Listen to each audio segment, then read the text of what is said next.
Bismillahirrahmanirrahim. Assalamualaikum warahmatullahi wabarakatuh. Selamat pagi anak-anak hebat yang dirahmati oleh Allah Subhanahu wa taala. Bagaimana kabar kalian hari ini? Mudah-mudahan kita senantiasa diberikan kesehatan, sehat walafiat oleh Allah Subhanahu wa taala dan tidak kekurangan sesuatu apapun. Amin ya Allah ya Rabbal alamin. Baiklah anak-anak, sekarang kita akan masuk ke bab yang baru. Setelah kemarin kita menyelesaikan 2 bab, yaitu sistem pencernaan dan sistem respirasi. Ya, Ibu sering menyampaikan bagaimana keterkaitan antara sistem yang satu dengan sistem yang lain. Nah, begitu pula dengan sistem ekskresi yang akan kita bahas sekarang. Apa sih keterkaitannya dengan sistem organ sebelumnya? Ada yang ingat? Coba siapa yang ingat? Iya, baik. Dari sistem pencernaan, produk yang dihasilkan itu adalah sari-sari makanan. Sebagai contoh adalah glukosa. Sedangkan dari sistem respirasi, produknya itu adalah berupa oksigen. Nah, apa yang terjadi di dalam tubuh kita? Ternyata sari-sari makanan itu akan dioksidasi, akan dibakar oleh oksigen, sehingga menghasilkan yang dinamakan energi. Ya, energi inilah yang kita gunakan, yang kita manfaatkan. Nah, sedangkan hasil yang lain atau sisa dari metabolisme itu sendiri itu adalah berupa air dan CO2. Salah satunya adalah air dan CO2, ya. Nah, bagaimana proses yang terjadi pada saat terjadinya proses sisa metabolisme ini, menghasilkan sisa metabolisme ini? Organ-organ apa saja yang terlibat? Nah, disinilah kita akan mempelajarinya. Nah, cuman tekniknya di sini dari modul ini Ibu akan bagi menjadi 6 materi, ya, dimana masing-masingnya itu buat 6 kelompok.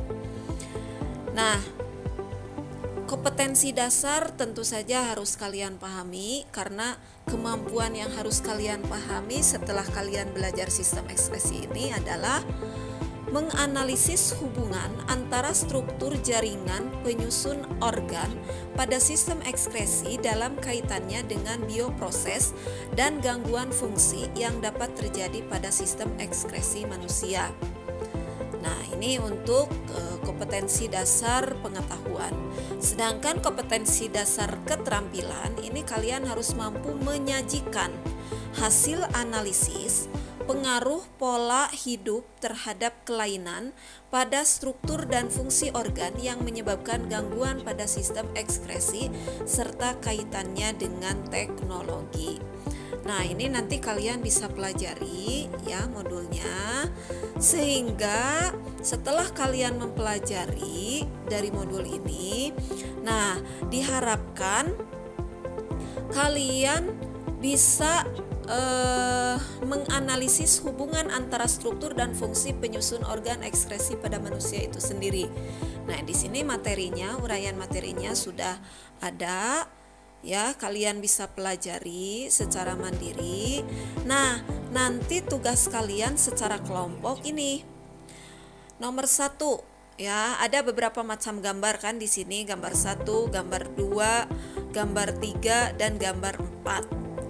Nah, di sini untuk gambar 1 dan 2 itu kebagian buat kelompok 1.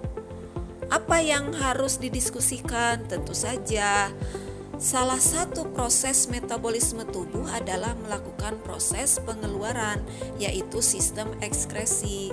Analisislah struktur dan fungsi organ ekskresi tersebut serta jelaskan hubungannya dalam kehidupan sehari-hari. Itu permasalahan yang harus kalian diskusikan itu seperti apa. Nah, untuk kelompok 1 itu adalah organ nomor 1 dan 2. Sedangkan untuk kelompok 2 itu adalah organ nomor 3 dan nomor 4. Ya, bisa dipahami. Selanjutnya untuk kelompok 3. Nah, perhatikan gambar peristiwa berikut. Nah, kulit merupakan salah satu organ ekskresi yang berfungsi mengeluarkan keringat. Berdasarkan gambar ilustrasi tersebut, analisislah faktor apa saja yang mempengaruhi proses pengeluaran keringat. Nah, ini silahkan didiskusikan oleh kelompok 3 ya, untuk kelompok 3.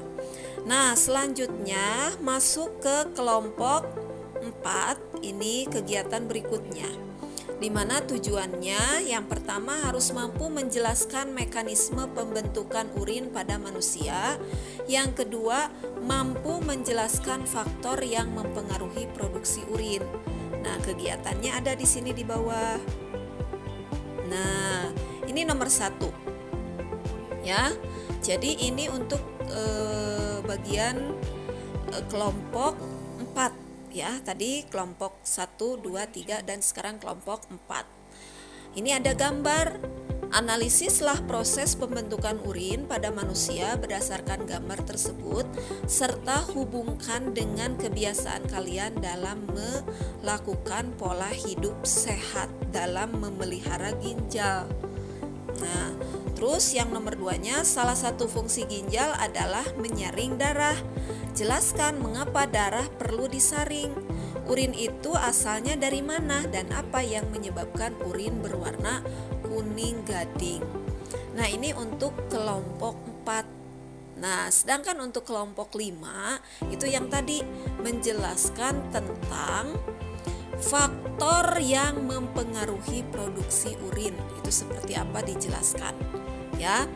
Nah, sedangkan kelompok yang terakhir, kelompok 6, ini berada pada kegiatan pembelajaran 3, di mana tujuannya setelah melakukan kegiatan ini diharapkan peserta didik mampu menganalisis pengaruh pola hidup terhadap kelainan pada struktur dan fungsi organ yang menyebabkan gangguan pada sistem ekskresi serta kaitannya dengan teknologi. Ya, jadi menganalisis pengaruh pola hidup terhadap kelainan. Makanya di sini kelompok 6 ditugaskan untuk mengidentifikasi berbagai macam kelainan-kelainan. Nah, kelainan-kelainan itu akibat apa? Sampai akhirnya mempengaruhi terhadap struktur dan fungsi organ, terhadap gangguan dari struktur dan fungsi organ. Nah, itulah pembagian dari kelompok 1 sampai kelompok 6 ya. Silahkan kalau ada yang mau ditanyakan nanti di grup chat. Nah, cuman tekniknya setiap kelompok membuat grup WA untuk mendiskusikan masalah ini. Nah, dan nanti setelah beres minggu depan mungkin sudah mulai kita melakukan presentasi dengan menggunakan Zoom ya, untuk pertemuan berikutnya. Seluruh kelompok diharapkan sudah bisa mempresentasikannya di Zoom ya, disaksikan oleh kelompok-kelompok yang lainnya. Ya, demikian arahan dari Ibu, dicukupkan dulu sekian ya. Mohon maaf apabila ada hal-hal yang kurang berkenan. Ibu akhiri, Assalamualaikum warahmatullahi wabarakatuh.